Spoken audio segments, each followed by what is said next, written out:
नमस्कार, मी रामेश्वर बद्दर. मराठवाडा नेता यूट्यूब मध्ये आपलं मनपूर्वक हार्दिक स्वागत आहे. सुरुवातीला मी एक महत्त्वाचं उदाहरण सांगणार आहे.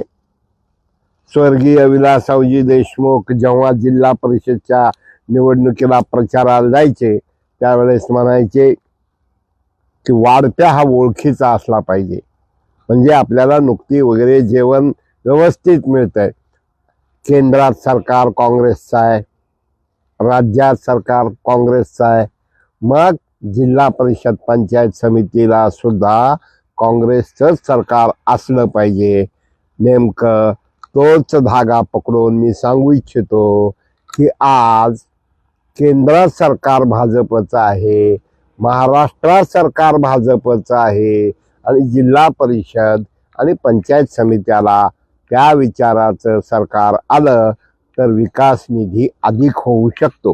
मित्रहो, या माध्यमातून तुम्हाला एक महत्त्वाची गोष्ट सांगायची आहे की ईस्ट इंडिया कंपनीनं ज्या पद्धतीनं या ठिकाणी देशावर कब्जा केला त्याच पद्धतीवर लातूर जिल्हा चा विचार करत असताना डीडी अर्थात अमित देशमुख, धीरज देशमुख, दिलीप देशमुख यांनी ज्या पद्धतीनं जिल्ह्याच्या राजकारणात साखरेच्या गोडीच्या नावाखाली उसाला योग्य भाव मिळतो म्हणून जो जिल्ह्यात कब्जा सुरू केलाय, जिल्ह्याचं प्रवेशद्वार असलेल्या निवळीकडून, नंतर मांजरा कारखाना, नंतर इकडं आपण आता मारुती महाराज कारखाना, त्याचबरोबर आपण जर देवणीकडे पाहिलं तर त्या ठिकाणी जागृती कारखाना,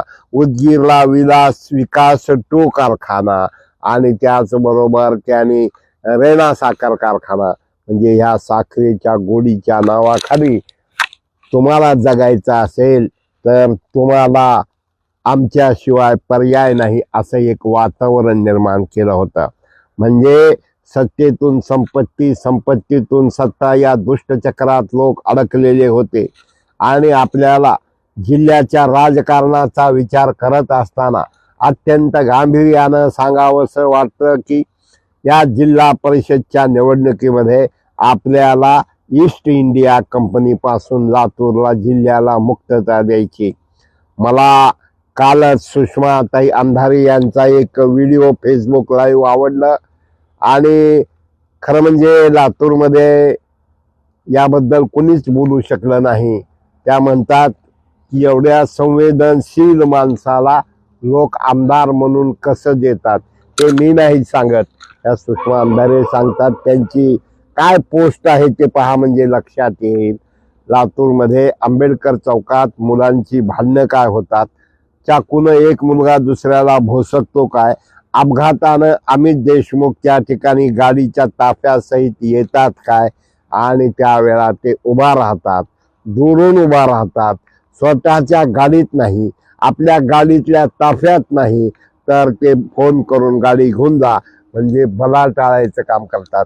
हे मी नाही म्हणत, त्यांच्या महायुतीच्या नेत्या उद्धव ठाकरे सेनेच्या प्रवक्त्या सुषमाताई अंधारे म्हटले की लातूरचे लोक अशा संवेदनशून्य नेत्याला कसं काय निवडून देतात. या निमित्तानं आम्हाला तुम्हाला सांगावंसं वाटतं, खोटं बोल पण रेटून बोल. कोरोनाच्या काळात लातूरमध्ये मृत्यूचा दर वाढला, पण हा पठ्ठ्या मात्र लातूर किंवा मुंबईत नव्हता, तर हा परराष्ट्रात जाऊन बसला होता. या ठिकाणी वारंवार रमेश कराड म्हणतात, संभाजीराव पाटील म्हणतात काटा मारला जातो, त्याचं उत्तर द्यायला हवं. ते म्हणतात कुठेही काटा करून आमच्या कारखान्यावर काटा आणा करा, पण ते करत नाहीत. लोकाला न भेटणारे धीरज देशमुख, लोकांनी त्यांना 4 मुंड्या चित केलं. आज ते निघालेले आहेत, कारण जलबिन बजली नृत्यबिन बिजली कसं राहू शकत नाही त्या पद्धतीने ते अस्वस्थ आहेत. आणि अशा एका परिस्थितीमध्ये ईस्ट इंडिया कंपनीच्या माध्यमातून जय जवान कारखाना बंद करण्याचं पाप कोण केलं हे लक्षात घ्या. त्याच्याकडे शिवाजीराव निलंगेकर कारखाना बंद करण्याचं पाप कोण केलं हे लक्षात घ्या. जगेन तर मी असेन तरच जगेन म्हणजे. आणि काही माणसं चांगले वक्ते असतात, त्याला शिंदे कवीच्या भाषेत म्हणायचं झालं तर नवीन पोपट हा लागला मिठू मिठू बोलायला. आणि जर आपण या निवडणुकीला थोडी जरी चूक केली 50 वर्ष लातूर मागे जाणार आहे. कारण यांना एक आमदार अमित देशमुख ज्यांना पाठपुरावा करायची, आक्रमकतेनं वागायची, लोकांच्या मदतीला जायची सवय नाही. आणि म्हणून अशा एका परिस्थितीमध्ये लातूर जिल्हा विकासाचा वेग वाढण्यासाठी, प्रगतीचा वेग वाढण्यासाठी आपल्याला काय करावं लागणार आहे तर ज्या विचाराचं सरकार, जे विलासरावजींनी सांगितलं तेच आपल्याला करावं लागणार आहे.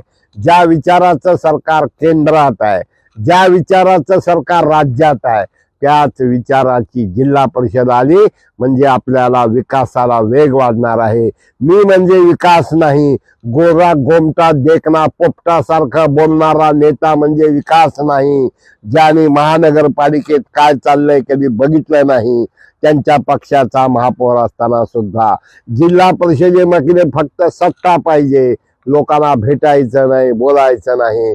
म्हणून ईस्ट इंडिया कंपनी मुक्त लातूर जिल्हा करून विकासाला वेग देण्यासाठी आज संभाजीराव पाटील, अभिमन्यू पवार, रमेश अप्पा कराड, संजय बनसोडे आणि इकडल्या बाजूला बाबासाहेब पाटील सहकार मंत्री या ज्या विचाराशी बांधिलकी मानून काम करत आहेत.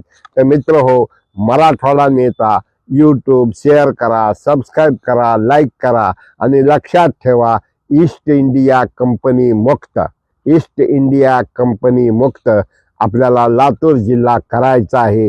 आणि यासाठी विकासाला मत, कमळाला मत, प्रगतीला मत, कमळाला मत, या ठिकाणची हुकुमशाही रोखण्याला मत, कमळाला मत. लक्षात ठेवा. मराठवाडा नेता फेसबुक लाईक करा, शेअर करा आणि फॉलो करा. धन्यवाद. नमस्कार.